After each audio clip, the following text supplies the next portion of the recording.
TV 2020 ekranlarından merhaba sevgili izleyenler. Sağlık ve Yaşam programı ile sizlerle birlikteyiz. Güzel, sağlıklı gün dilekleriyle programımıza başlıyoruz. Evet, bugün güzelliğimizi konuşacağız. Aslında konu daha çok bayanları ilgilendiriyor gibi olsa da artık biliyoruz ki günümüzde erkeklerin de cilt temizliğine, bakımlarına özen göstermeleri gerekiyor diye düşünüyorum şahsen. Evet, güzellik uzmanı, doçent doktor sevgili Yeşim Üstün Aksoy ile beraberiz. Tabii şimdi temizlik dedik, cilt bakımı dedik. Dolayısıyla bizim bir kozmetik ürün almamız gerekiyor ama bu ürünleri neye göre seçeceğiz? Nelere dikkat etmemiz lazım? Süremiz el verdiğince kendisinden dinleyeceğiz diyerek hemen başlamak istiyorum. Ben Yeşim'cim, hoş geldin. Hoş bulduk. Nasılsın görüşmeyeli? İyidir. Sen nasıl? Ben deyim, full enerjik. Yayına başlayınca öyle olduk. Evet. Çok iyi ya. Evet, kozmetik ürünler, peeling ve cilt temizliği. Cilt temizliğine ara ara değinmiştik ama cilt temizliğini ne kadar bilse de insanlar üşengeçliğine mi geliyor? O noktada biraz sanki eksiklikler İhmal var ediyoruz. gibi mi? Evet, çok ihmal ediyoruz. Aslında cilt temizliği, cilt bakımının en önemli aşamalarından biri Fundacığım ve biz bunlara özen göstermemiz gerekiyor. Ne gibi özen göstermemiz gerekiyor? Evet, neler yapacağız? Oradan başlamak istiyorum öncelikle. Süper. Şimdi cildimizi sabah akşam temizlememiz gerekiyor. Uygun bir ürünle, tabii ki bunları açıklayacağım birazdan. Makyajınız olsun olmasın sabah akşam cildinize uygun temizleyici bir ürünle temizliyorsunuz. Evet. Gece eğlenceden geldiniz, özellikle bayanların yaptığı büyük hatalardan biri. Hocam üşeniyorum makyajımı çıkartmaya. Yatıp uyuyorlar. Ne oluyor? Cildimiz oksijen alışverişini veremiyor. Ve ne oluyor böylelikle? Kan dolaşımı iyi çalışmıyor ve sağlıksız bir cilt geliyor beraberinde. Makyajınızı temizlemezseniz sivilcelenmeler olabilir. Sivilcelerin yanı sıra siyah noktalar gözlemlenebilir ciltte. Yani aslında en önemli basamağımız cilt temizliğidir. Cildinizi temizlemeden yaptığınız hiçbir işlem etkisini göstermez ciltte. Çünkü cildimizi temizledikten sonra cildimiz nefes alıp verebiliyor sağlıklı bir şekilde. Tabii ki bunlar makyaj artıkları değil. Buradan onu da değinmek istiyorum. Dış etmenler ve iç etmenler, ikisi de cildimizin kirlenme sebeplerinden. Dış etmenler nelerdir? Hava kirliliği olsun, egzoz dumanı olsun, toprak olsun, sigara dumanına maruz kalıyor cildimiz ve ne oluyor? Gelip bunlar hep cildimize yapışıyor. Yapıştığında da ne oluyor? Cildimiz tıkanıyor. Sağlıklı nefes alıp veremiyor. Ve tabii ki gece mesela eve geliriz. Cildimize bir mat görünüm, tabii ki yorgunlukta, işte gün içerisinde koşuşturmacamız, stresimiz, ama tek bunlar etken değil. Bu dış etmenler de buna bağlı olarak da ne oluyor?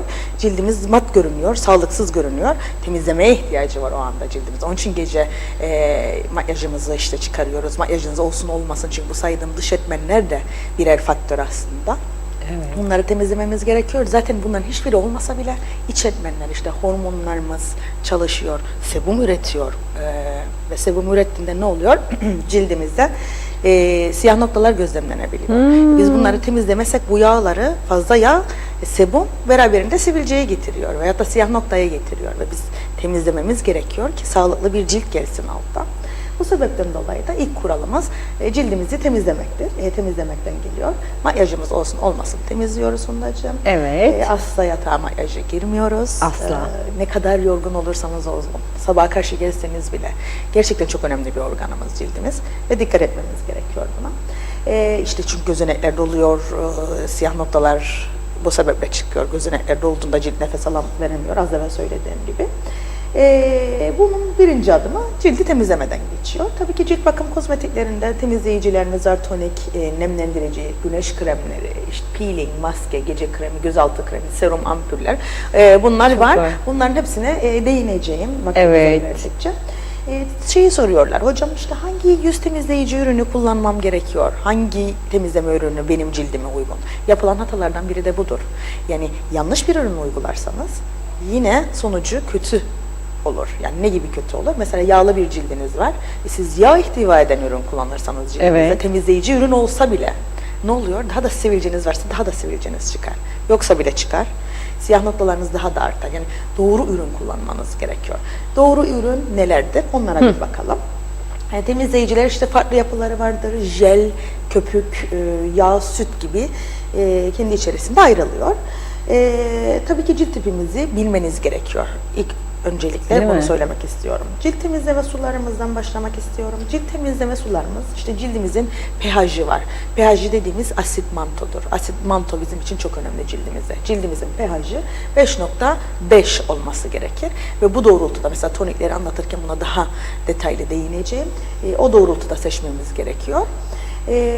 Tabii ki bu cilt temizleme suları işte cildinizin dudak ve göz makyajını çıkaran, cildi sakinleştiren çok pratik ürünlerdir bu cilt temizleme suları.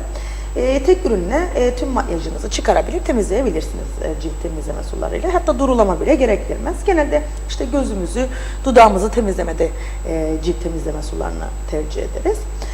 Yağsız ve alkolsüz olan cilt temizleme suyu, çünkü içerisinde ne yağ vardır ne alkol vardır. Böylelikle gönül rahatlığıyla kullanabilirsiniz. Cildin pH'ını da düzenliyor. pH dengesini bu 5.5 dediğimizde de düzenliyor. Temizleyici yağlara geçmek istiyorum. Yani temizleme suları dudak makyajınızdır, işte göz makyajınızdır diye gönül rahatlığıyla bunları kullanabilirsiniz. İçerisinde dediğim gibi alkol yok, yağsız olan bir üründür. Nemsiz bir cildiniz varsa, nemsiz ciltlere yağ ihtiva eden temizleyici ürünleri öneriyorum. Ciltteki tüm kiri ve makyajı arındırıyor bu temizleme yağları ve çok etkili temizleyicilerdir. Özellikle de işte nemsiz ciltler dediğimiz kuru ciltler, yani kuru ve nemsiz ciltleri öneriyoruz. Kuru olduğu için yağ ihtiva ediyor ya için. Cildimize bir sünger gibi düşünün. Suya koyuyorsunuz, o suyu çekiyor.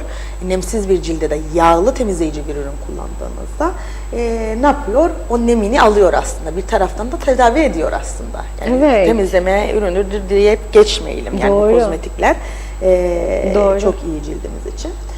Durulama da gerektirmiyor bu temizleyici yağlar. Yağlı karma normal ciltler için ideal olan temizleyiciler de jel temizleyiciler. Eğer karma bir cildiniz varsa veya da normal ya da yağlı bir cildiniz varsa gönül rahatlığıyla jel temizleyicileri kullanabilirsiniz. Mesela jel temizleyicileri ben kuru ciltlere önermem.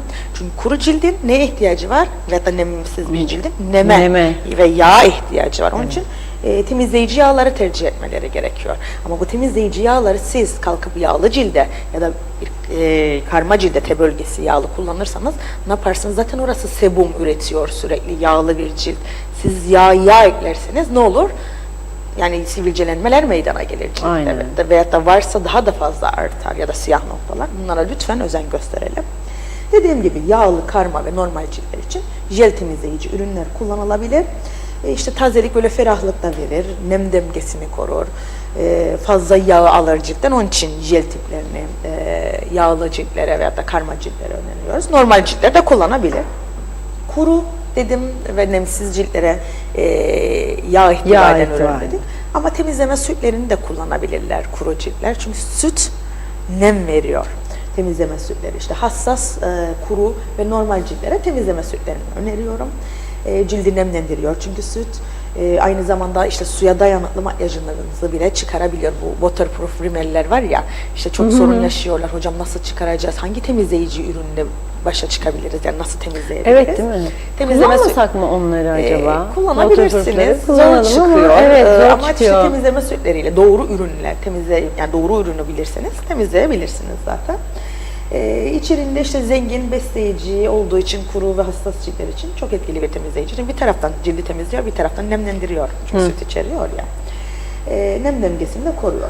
Eğer çok kuru bir cildiniz varsa, kuru demiyorum artık, çok kuru bir cildiniz varsa temizleme kremleri, yani kreme geçiyoruz, krem şeklinde olan temizleyici ürünler. Tabii ki bunları pamuğa koyarak cildimize uyguluyoruz. Makyajı çıkardığımızda böyle sürdüğümüzde bu temizleme kremlerini çok kuru bir cilde, çünkü dediğim gibi cilt nasıldır? Sünger gibidir, çeker o suyu. Düşün, çok kuru bir cildi ne olur? İnanılmaz şekilde neme ihtiyacı vardır o cildin. Onun için biraz daha içeriği yoğun olan krem tipi ürünleri tercih edebilirler. Kuru ciltlere de veririz aslında temizleme kremlerini. İşte cildi ferahlatır, rahatlatır, cildin ihtiyacı olan nemi cilde verir.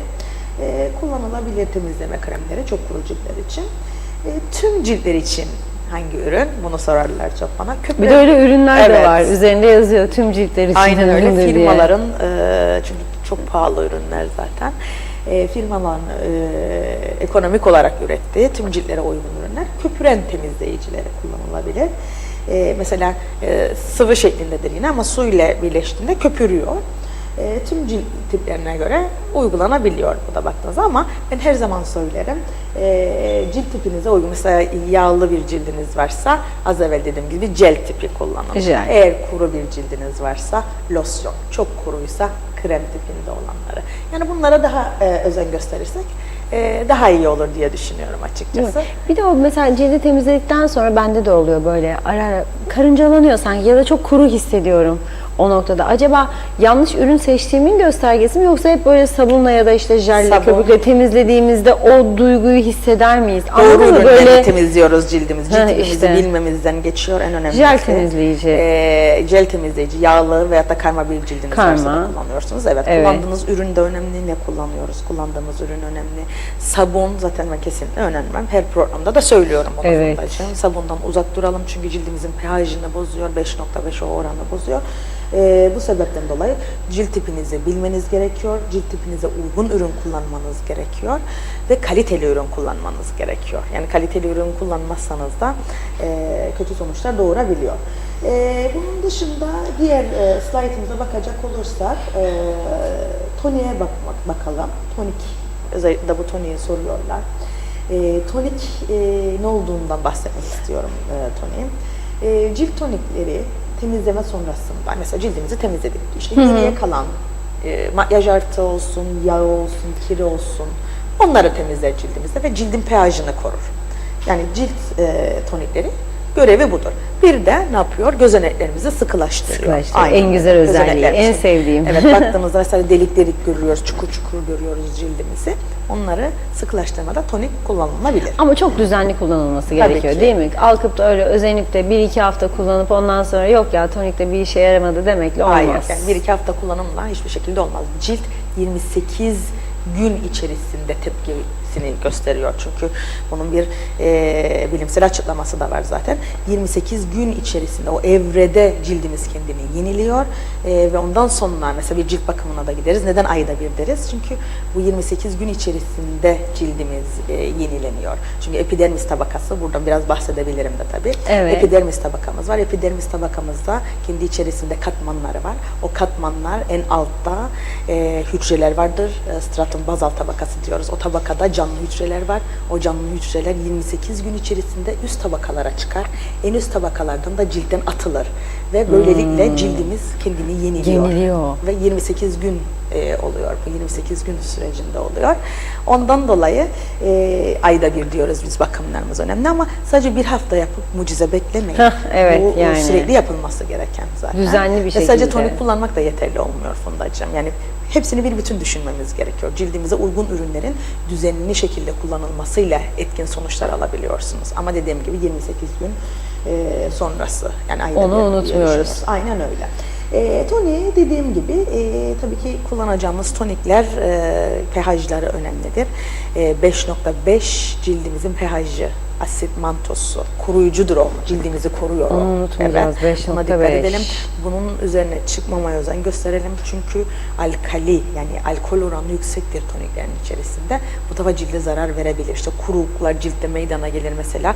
Ya zaten kuru ciltlere kesinlikle alkol ihtiva eden ürünleri kullanılmamasından yanayım. Kullanmıyorsunuz. Yani tonik içerisinde alkol olmayan tonikler var. Eğer çok genelde kuru ciltte gözenekler açık değil. Yani genelde yağlı ciltlerde gözlemliyoruz biz, çünkü siyah noktalar, işte sivilcelenmeler, delik delik görünüm. Genelde yağlı ciltlerde gözlemliyoruz biz bunu ve da karmada baktığımızda ter bölgesinde ve bazen yanaklarda da gözlemlenebiliyor. Ve tonikle ne yapıyoruz? Bu gözenekleri sıkılaştırıyoruz. Kalan makyaj artıklarını temizliyoruz. Tabii nasıl kullanıyoruz onu da buradan belirtmek isterim. Pamuğa sıkıyoruz ve tampon şeklinde uyguluyoruz. Hiçbir şekilde silerek uygulamıyoruz. Çünkü Öyle mi? cildin altına nüfuz etmez ürün. Yani yapılan Şöyle hatalardan da biridir. şöyle. Tampon şeklinde aslında biz ne yapıyoruz? Dermis tabakasına itiyoruz bildiğini. Ve onun için buna özen göstermemiz Ben de iyi gerekiyor. temizlesin diye toniği bayağı silip süpürüyordum Evet, yani. ne yapıyoruz ama çok Bayağı etkili olmuyor. öyle yapıyordum. Tabii soruyorlar ne işe yarar tonik? Bu çok sorulan sorulardan biri. Slaytımıza tekrar dönecek olursak gözenekleri küçültür, gözenekleri sıkılaştırır dediğimiz nokta bu. İçerisinde işte salistik asit gibi asitler içeriyor tonikler.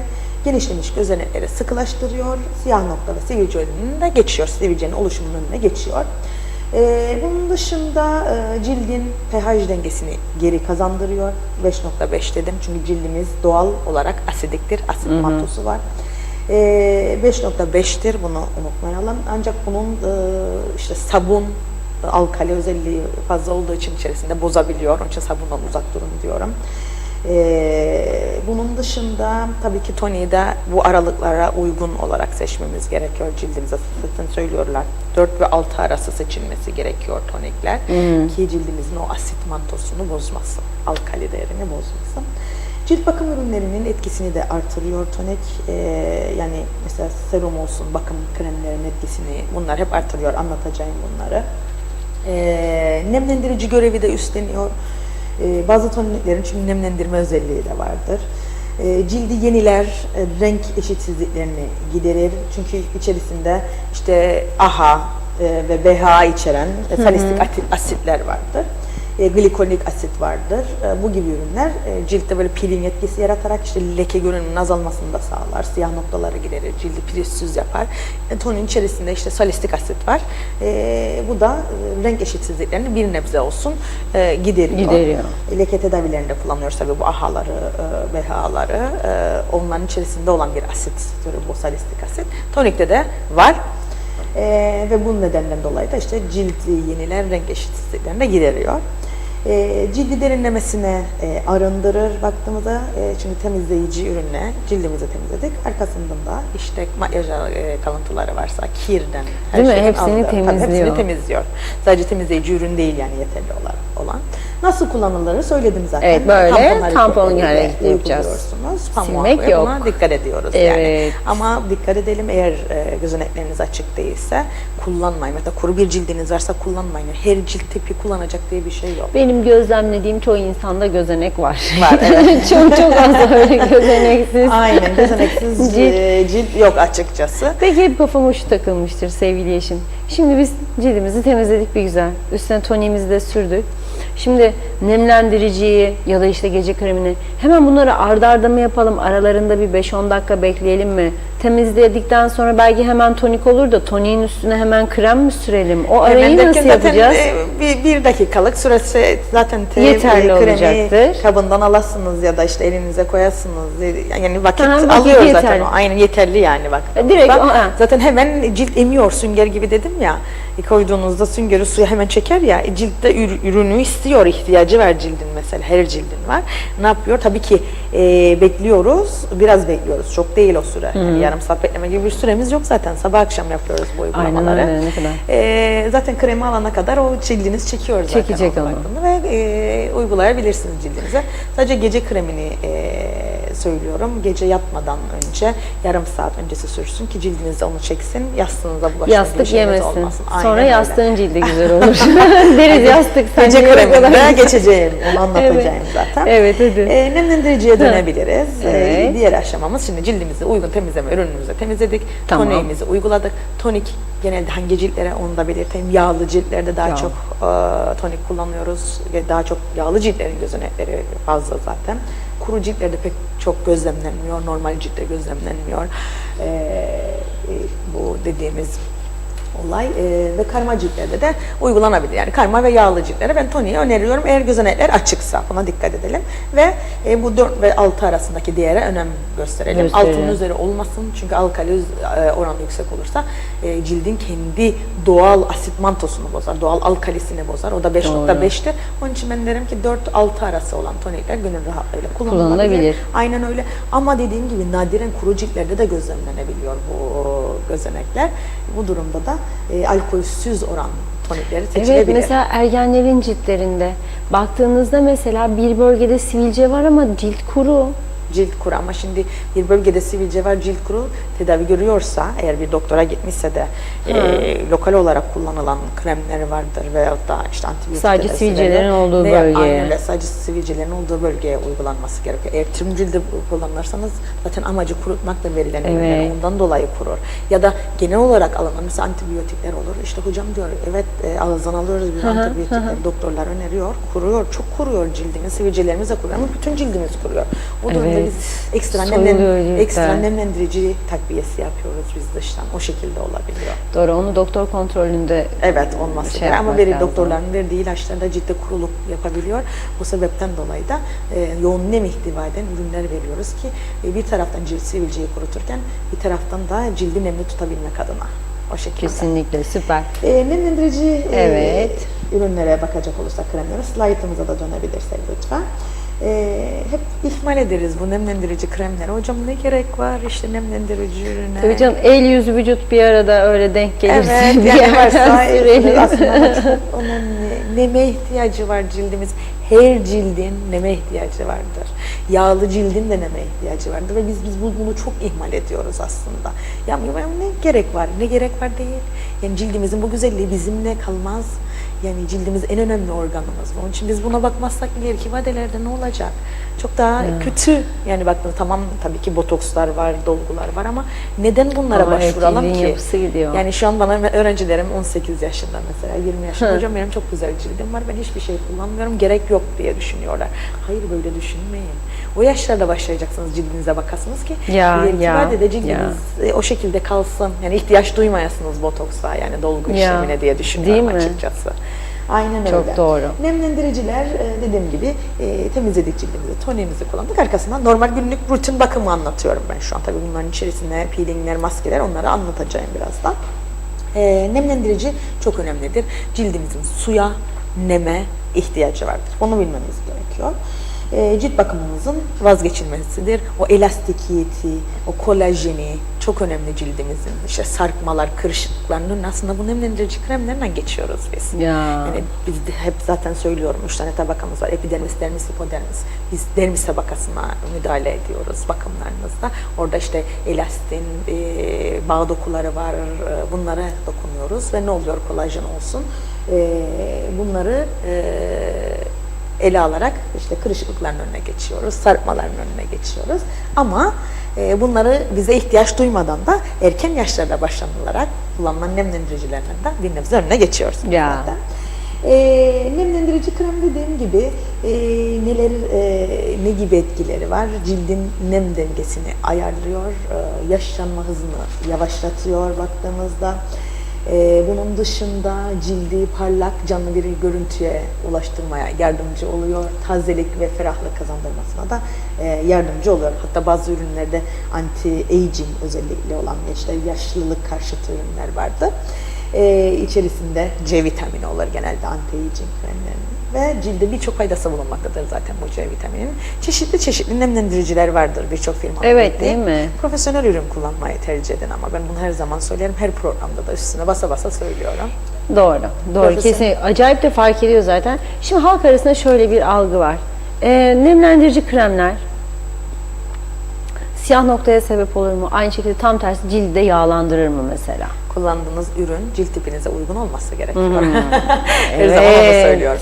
Bazıları der ki hocam ben ürünü kullanıyorum ama cildim daha da yağlanıyor. Neden? Çünkü senin yağlı bir cildin var.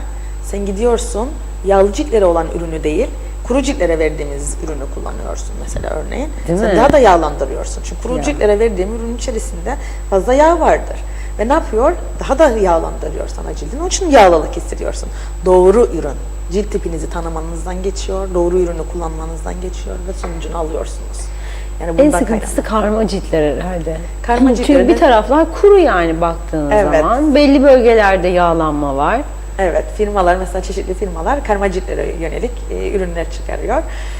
Birçok kişi de tabii ki çok pahalı olduğu için ürünler onu tercih ediyor. Ben her zaman diyorum T bölgesi yağlı olduğu için yağlı ürünleri yani yağlı ciltlere uygun ürünler, yanak bölgeniz kuru ciltlere 2 ürün kullanmanda etkisini görebiliyorsunuz. Şu boyun bölgesine de sürmemiz lazım değil mi? Kesinlikle. Biz böyle yani cilde bakarız mesela cilt 50 bayan mesela bir bayanla ele alalım 50 yaşında.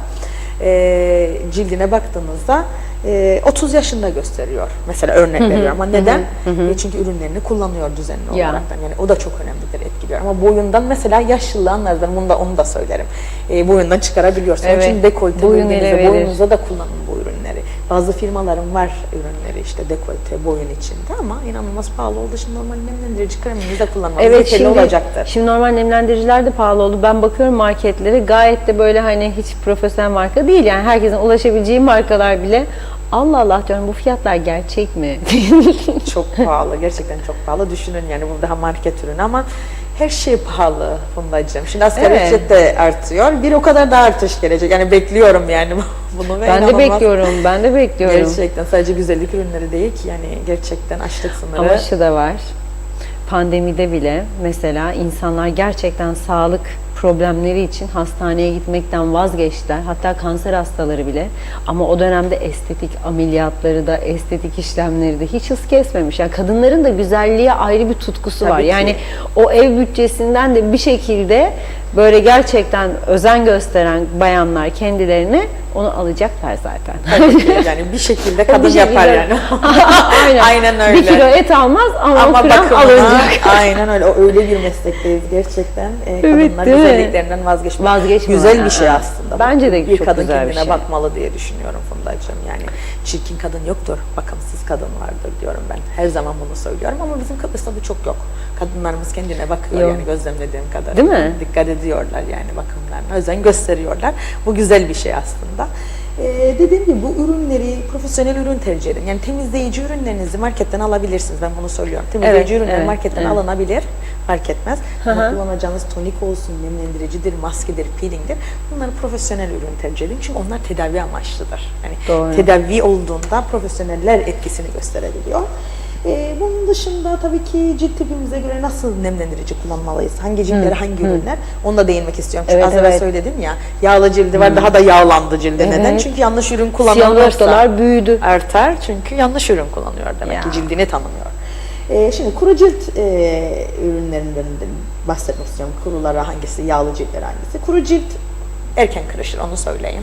Yağlı cilt erken sarkar. Buradan ona O da değinmek sarkı, istiyorum. ikisi de yani hiç iyi değil. Aynen öyle. Bir tercih yapsam seçemedim. İkisini de istemiyoruz. Hayır. Kırışıklık oluşumu riski fazladır bu kuru ciltlerde. Esneklik, işte elastikiyet dengesi daha kolay azalır. Cilt kuru bir görüntüye hızlı ulaşır. Neme en çok ihtiyacı olan cilt tipidir. Kuru cilt tipleri yoğun nem ihtiva eden yağlı kremleri kullanabilirler. Yani yoğun nem ihtiva edecek içerisinde, yağ içerecek ürünleri kullanabilirler. Kuru görüntüsünü alır, işte elastikiyetini sağlar, kırışıklık önüne geçer, oluşumunun önüne geçer ve bu sebepten dolayı eğer kuru cildiniz varsa yoğun nem ihtiva eden yağlı kremler tercih edilebilir. Yağlı ciltler için tam aksine yağlı değil, oil free olan ürünler tercih edilmesi gerekir. Yağsız olan ürünler tercih. Hatta makyaj malzemelerinde bile var. Yağsız ürünler, yağ ihtiva etmeyen ürünler kullanılması gerekiyor. Ama yağlı cilt neme ihtiyacı yoktur diye bir şey yok. O ayrı bir şey, onu da söyleyeyim. Çünkü şey derler, nemle yağı karıştırırlar. Evet. Saçta da aynı şekilde. Evet, yağlıdır benim cildim zaten hocam diyor. Neme de ihtiyacı. Nemlendirici kullanmama gerek yok. Öyle bir şey yok. Her cildin neme ihtiyacı vardır. Yani nem başka bir şeydir, yağ başka bir şeydir. Bunun dikkat edelim. Yağlı cildin de bir neme ihtiyacı vardır. Bu önemli. Kuru ciltler gibi yoğun olmasa da su bazlı nemlendiriciler tercih edilebilir. Yani yağ bazlı kuru ciltler öneriyorum. Su bazlıları da yağlı ciltler öneriyorum.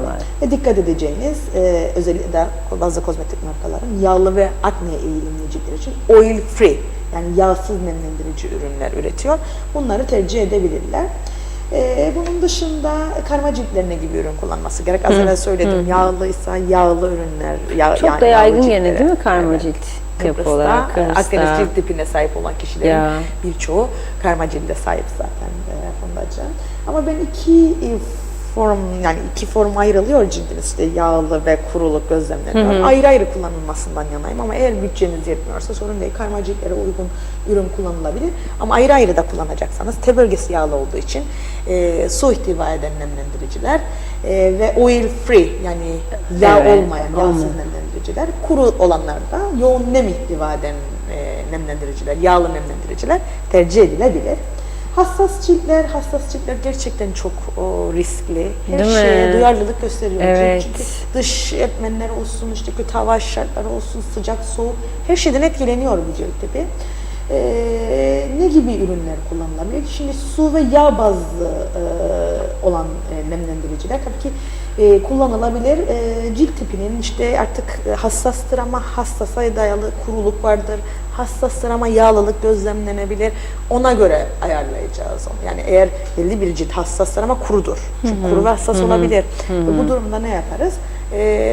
Yoğun nem ihtiva eden ürünler, işte krem, yağ içerikli ürünler önerebiliriz yani. Evet. Ama her ürün işte hassas olduğu için ilk önce denenmesi gerek. Ben her zaman söylerim. Biletlerinizin içerisine kremi sürün, 24 saat bekletin. Herhangi bir tepki verirse cildiniz hassas olabilir çünkü. Gösterecektir kendisini. O zaman 24 siz o ürünü saat. kullanamazsınız. Evet. Herkes zanneder işte Ha, sürün. İşte yarım hemen saat, etkisini 3-5 gösterirse dakika, evet. o reaksiyonu takip etmeniz gerekiyor. Yani ona dikkat etmeniz gerekiyor. Bunun yapılan hatalardan da biri budur. Evet, Sonra evet, bir evet, görün, evet. ertesi gün karar verin. O ürünü alacaksınız. Acelemiz yok veyahut da yaptıracaksınız. Bizim Ben o zaman acelemiz söyleyeyim. var. Her Yeşimciğim biz her acelesiz şeye yetişeceğiz. olmayız. Evet. Hayat zaten bir koşuşturmaca fundacı. Aynen Her öyle. şeye hızlı Aynen. yetişmeye çalışıyoruz ama bu zarar aslında bizim için. Dikkat etmemiz gerekiyor. Dediğim gibi nemlendirici kremin cilde faydalarını söyledim zaten, değindim. Tabii ki en iyi nemlendirici kremler, içerikleri neler olmalıdır? İşte hyaluronik asit olan ürünleri daha çok ağırlıklı tercih edebilirsiniz. Çünkü Bunları belli bir yaşta mı? Mesela gençler için de hyaluronik asitli ürünler olur zaten mu? nemlendiricilerin içerisinde Var. Kullanılabilir. Evet, son Hı hı. zamanlarda çok etkili zaten bu hyaluronik asit. Evet, çok sık duymaya En başladı. başarılı. Çünkü hyaluronik asit kendi ağırlığından 1000 katı kadar su molekülünü taşıyabildiği için hem yoğun nem veriyor cilde hem de ciltteki yaşlanma belirtilerini ortadan kaldırıyor. Elastikiyet kaybını falan bunun önüne geçiyor. Onun için hyaluronik asit olan ürünleri En tercih sevdiğimiz. etmeniz gerekiyor. Aynen öyle. Birçok şey var. Yani aloe vera içeren ürünleri de tercih edersek çok iyi olur. Aloe vera birebir cildimizi tamir etmede, onarmada.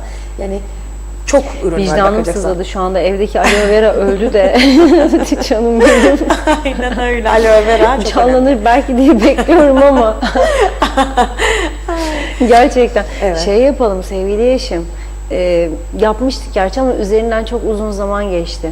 Bitkisel yağlarla da böyle nemlendirme. Tabii kremler nasıl Mesela böyle bitkisel, yapılabilir? yani amaç ekonomik krize uygun tarifler verebilmek. Evet, zaten şimdi kitabım çıkıyor bu arada. Ah hadi Sponsorumuzun çabuk. burada yeri gelmiş. Hemen anlat. Sponsorlarımız Türkiye'den sağ olsun güzellik uzmanları, UGUFET Uluslararası Güzellik Uzmanları Federasyonu Başkanı'yla görüştüm. Sağ olsun onlar destek oluyor, Evet. sponsor oluyor ve tüm güzellik uzmanlarına ithafen kitabımızı yayınlıyoruz. Neler olacak kabaca böyle kitabın Her içinde şey mesela? olacak içerisinde A'dan Z'ye. Tüm ben pandemi sürecinde yazmıştım. Birçok video çekip atmıştım da sosyal medya hesaplarımda. Evet. İşte cilt olsun, saç olsun, el ayak tırnak bakım olsun, vücut olsun, ne gibi doğal ürünler kullanarak bakımımızı güzel. yapabiliriz. Çok değerli bilgiler, çok değerli ve engin bilgiler var içerisinde. Ben de heyecanlıyım. Bunu halkımızda da Vallahi biz de heyecanlandık duyuracağım zaten. canım Bir benim. imza günü de yapmayı Çok düşünüyorum. çalışkan bir insansın maşallah sana. Ben her zaman söylüyorum sevgili Yeşim'e. Galiba senden bir tane daha var, çaktırmıyorsun. İki Yeşim olarak ortada Yollandım geziyor. ben. Biri acayip iş yapıyor, diğeri eve de koşturuyor. Evet. Bakıyorum harika bir şekilde. Şimdi şu açıdan çok önemli kitap. Neden? Şimdi Google'da çok bilgi kirliliği var. Yani şimdi benim de mesela kızım cilt için giriyor, bakıyor, aa böyle böyle, ama kimdir, nedir onu söyleyen, ne kadarı doğru, ne kadarı yanlış. En azından şimdi bu artık bir kitap, bir basılmış, artık ciddiyeti, resmiyeti ortada, güvenlik açısından da bence bu çok önemli. Çünkü günümüz çağında tamam bu telefonda her şey var ama çok da bir o kadar yanlış Hepsi de şey doğru de değil var. o bilgiler. Tabii kesinlikle katılıyorum ben. Yani bilimsel araştırmalar sonucunda ve gazete yazılarının sonucunda Ya. toplamış olduğum bilgiler bunlar ve Çok gönül önemli. rahatlığıyla bunları Ne zamana uygulayabilirler. çıkar? Yani şimdi son taslağı, işte toparlamalar, kitabın düzenlenmesiyle birlikte bir ihtimal 1-1,5 ay falan alacak. bayağı az var. Toparlayacağım. Evet. Bayağı da az var. Yani yine bir programda onu gelip tanıtırım da kitabımı, konuşmuş da oluruz. Tabii ki. O Tabii şekilde ki. ayarlar. Tabii Zaten, ki canım benim. İmza günü falan istiyorlar öğrencilerim. Hocam imza günü olmadan olmaz falan söylüyorlar. Şimdi evet. Tanıtmak için Aynen. istiyorum öyle Aynen, bir şey öyle bir yapayım. şey Çünkü lazım. güzel bir şey olacak. Kıbrıs'ta bir iyilik olacak. O Ellerine şekilde- emeğine sağlık. Sağ olasın. Çalışkan insan başka oluyor işte. Ben buradan sevgili şeyin de izleyenler. duyurusunu yapmak istiyorum Fundacığım. Mesleki gelişim günleri ben her yıl büyük konferanstayım, düzenliyorum. Evet, çok ciddi Geçen katılımlar yıl var. mesleki gelişim günleri düzenlemiştik. Güzellik uzmanlarına yönelik. Evet. Uluslararası bir şey zaten. Türkiye yurt dışından da katılımcı olmuştu. Öğrencilerimiz de buradan, gerek devlet okullarından ve güzellik uzmanlarımız da kendi öğrencilerimizle çok güzel bir etkinlik yapmıştık. Bu yılda ikincisini düzenliyorum. Mesleki gelişim günleri. Buradan da duyurusunu yapmak istiyorum. 2, 3, 4, 5 gider inşallah yaşında. Sağ olasın Fundacığım. 24 ve 26 Şubat tarihleri arasında Yakın Doğu Üniversitesi kalmadı. Atatürk Kültür Kongre Merkezi'nde olacaktır. Zaten sosyal medya hesaplarından bunların duyurusunu yapıyorum. Hatta bana soruyorlar, hocam ille de güzellik alanından mı olmamız gerekiyor? O kadar güzel konular var ki Ya. alanlarında profesyonel kişilerce. Hayır, güzellik uzmanı olmanıza gerek yok. Tabii ki güzellik uzmanlarına yönelik yapıyoruz ama kendini yenilemek isteyen, işte bilgi sahibi edinmek isteyen herkesi bekleriz, gelebilirler. Ücretsiz olacak zaten. Ücretsiz olarak ne herkese güzel. açtık programımızı. Sertifik Aynen programıdır öyle. yani. Çok güzel. Konu ben yine konumu bitiremedim galiba. Aynen bitiremedik. Daha bizim çok konuşacak konumuz var. Çok güneş kreminde Unutmuyoruz. kalmıştık ama Kaldığımız devam. yerden devam ediyoruz. Güneş Evet. kremi de çok ama çok önemli. Onunla ilgili Bir de sonraki acayip duyumlarım var. programda onu yaparız yani. Aynen yine öyle Fundacığım, yaparız canım benim. devamlı. Ayağına sağlık. Tabii her zaman olduğu gibi son izleyicilerimiz için şöyle güzel bir mesaj verelim. Tabii ki verelim. Ürünlerimize dikkat edelim. Ürünlerimizi kullanalım sabah akşam lütfen. İşte temizleyiciniz olsun. Eğer ihtiyacınız varsa, gözenekleriniz açıksa toniğinizi kullanın. Nemlendirici kreminizi mutlaka kullanın. Ve arkasına bir güneş kremi yeterli olacaktır. Ve her zaman sabah akşam makyajımızı çıkaralım. Makyajınız olmasa bile yine cildimizi temizleyelim. Çünkü sadece cildimiz makyajdan kirlenmez. Az evvel değindiğim gibi Ya. dış etmenler ve iç etmenler saydım. Onlar da gelir cildimize yapışır ve bunu temizlemek için de temizleme ürünlerine ihtiyacımız vardır. Cildimize bakalım, bu çok önemli. Çünkü o bizim en önemli organımız. Ya giysimiz işte. Evet, Tam bu aynen kıyafetler öyle. bir yere kadar ama Kıyafetlere ilk dikkat tarafta- ediyoruz, cildimize de dikkat Önce etmemiz cildimize. gerekiyor. Aynen Canım öyle. benim çok teşekkür Ben ediyorum. teşekkür ediyorum. Evet sevgili izleyenlerimiz, Sağlık ve Yaşam programımızın bugünlük de sonuna geldik. Güzellik uzmanı doçent doktor Yeşim Üstün Aksoy ile beraberdik bugün. Yine harika bilgiler paylaştı bizlerle. Yarın yine aynı saatte görüşmek üzere. Hoşça kalın. Yarın